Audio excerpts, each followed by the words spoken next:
Delfa García tenía el ritmo en la voz, pero en la voz contada. Eran embrujadores sus relatos eternos, pues ella los alargaba siempre para dar la dimensión exacta del tiempo y en el tiempo. Me contaba que ella había oído que un señor, don Miguel A. Caicedo, hacía unos cuentos muy bonitos, pero que ella los refería como ella los recordaba, que era como a ella le daba su gana y asunto allá. Oiga usted, pues niña, preste atención. Entender es entender, y el saber es el saber, decían los viejos diante. Oigan bien, para aprender, para cuando les ocurra, cuenten como conté yo, y no piensen que es mentira, que lo cuenta quien lo vio. Este era un hombre casado con su mujer, y la mujer casada con su marido. Tuvieron de tanto vivir y vivir una hija y un hijo. La hija era muy bonita y el hijo era un niño chiringuito que llamaba Pulgarcito. Un día en el que él estaba buscando a un gigante que se había sonsacado a su hermana, se dio cuenta que el gigante no era otro que el tío Tigre y que entonces en esa búsqueda a él, Pulgarcito, le había tocado adentrarse en la selva. ¿Y qué iba? Tir, andar, caminar, andar, comer, birimbí. Tir, andar, caminar, andar, comer, birimbí. Tir, andar, caminar, andar, comer, birimbí. Tir, andar, caminar, andar, comer, birimbí. Y andaba, y andaba, y andaba. Y le parecía que no andaba, y andando iba.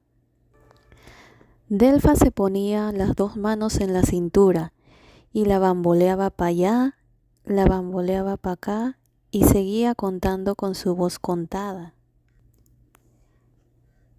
Tira garcita, tira garzón, que abajo el palo se va el ratón. Y andaba, y andaba, y andaba. Y le parecía que no andaba, y andando iba.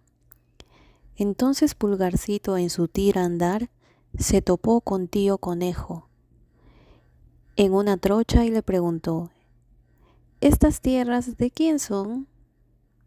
De mi amo Turco Rabón, que vive en las altas peñas con una joven muy bella. Es mi hermana y voy por ella. Tío Conejo se ofreció a acompañarlo. Pero sí iban en junta con sorbevientos, quebrantahuesos y revientacadenas. Juntos emprendieron la marcha y los 5 iban. Tir, andar, caminar, andar, comer, birimbí. Tir, andar, caminar, andar, comer, birimbí. Tir, andar, caminar, andar, comer, birimbí. Tir, andar, caminar, andar, comer, birimbí. Y andaban, y andaban, y andaban. Y les parecía que no andaban, y andando iban. Juntos llegaron a una choza, donde había un cuartico. Dentro del cuartico había una caja. Dentro de la caja se encontraba una cajita. Dentro de la cajita había una cajeta. Dentro de la cajeta una cajetica. Dentro de la cajetica un capacho. Dentro del capacho un capachito y contenía un polvito moradito. Pulgarcito lo regó por el suelo para que le diera un bambazú al gigante tío Tigre.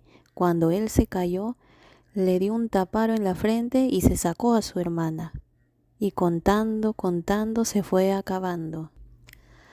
Delfa García, mi nana Delfa, tenía una voz flaca como sus piernas, diferente a la voz de Jesucita Blandón, que trabajaba haciendo las comidas en mi casa y que hablaba grueso y caliente y siempre en canción.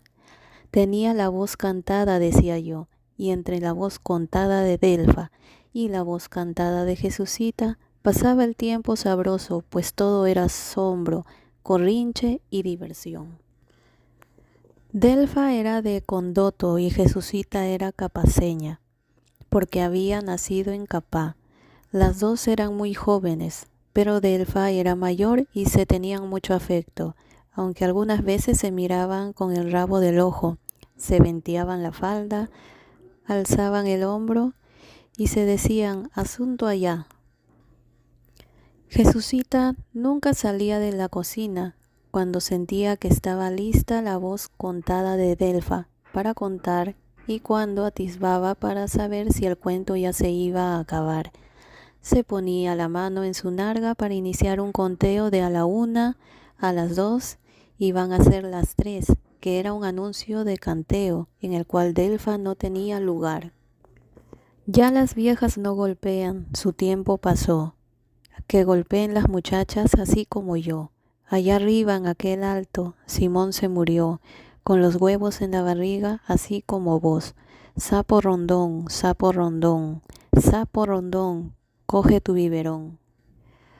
No sé por qué, o tal vez sí sé, pero a la 1:30 de arroz, las pampadas y el bocachico frito de Jesucita Blandón decían 1, 2 y 3 en la olla y en el plato sabían a gloria.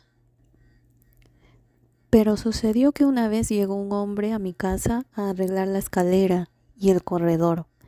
Traía mucha madera en el hombro y muchos clavos largos agarrados con los dientes, que le daban un aire asustador. Parecía un nazareno, con el madero a cuestas y una corona de clavos en la boca a su alrededor. Miró golpeado a Delfa y a Jesucita, cogió el martillo, clavó unas tablas, rezongó pero no habló. Era un hombre rarísimo, parecía que no tuviera voz. Así que durante los 15 días que duró el martilleo, en mi casa nadie cantó, nadie contó, nadie habló, solo a hurtadillas medio se miró. Delfa lo sorprendió una tarde mirando a Jesucita, entrepegada de tabla y tablón, y ay sí, mi gente, que una calentura en mi casa se formó. Sí, señor, que se armó la grande y todo por culpa del hombre sin voz. Delfa lloraba sin su contado mientras Jesucita cantaba.